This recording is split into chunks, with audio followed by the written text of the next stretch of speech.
निजी टीवी के मकबूल तरीन शो मुज़ाकरात के मेज़बान इमरान अशरफ ने प्रोग्राम के दौरान बच्ची को छूने से कबल इसके वालिदैन से इजाज़त ली, जिस पर मेज़बान को सोशल मीडिया पर खूब सराहा जा रहा है। प्रोग्राम के दौरान इमरान अशरफ स्टेज पर बैठे थे। उन्होंने ऑडियंस में बैठी बच्ची को माइक दिया और अपने पास बुलाया। नन्ही बच्ची को अपने करीब बिठाने और छूने से कबल इमरान अशरफ ने बच्ची के वालिदैन से इजाज़त लेते हुए कहा कि क्या मैं छू सकता हूँ, इजाज़त है? मैं टच कर सकता हूँ, इजाजत है? जी जी जी बेटा, क्या नाम है?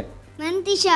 जिस पर बच्ची के वालिदैन ने मेजबान को इजाजत दी और फिर इमरान अशरफ ने बच्ची से सवाल जवाब का सिलसिला जारी रखा। साथ ही बच्ची ने इमरान अशरफ के नाम पर शेर भी सुनाया, जिसके बाद हॉल तालियों से गूंज उठा। इमरान अशरफ की जानिब से बच्ची को छूने से कबल वालिदैन से इजाजत लेने पर सोशल मीडिया सारिफीन मेजबान की खूब तारीफ कर रहे हैं। नामवर पाकिस्तानी अदाकारा व मॉडल नादिया हुसैन ने लिखा कि बच्ची को छूने से कबल इजाजत मांगना सबसे बेहतरीन अमल है जो मैंने किसी भी पाकिस्तान की मशहूर शख्सियत की जानिब से देखा है। आपके लिए बहुत सारी दुआएं। अदाकार मुनीब भट्ट ने भी कमेंट करते हुए इमरान अशरफ के लिए दिल का इमोजी शेयर किया।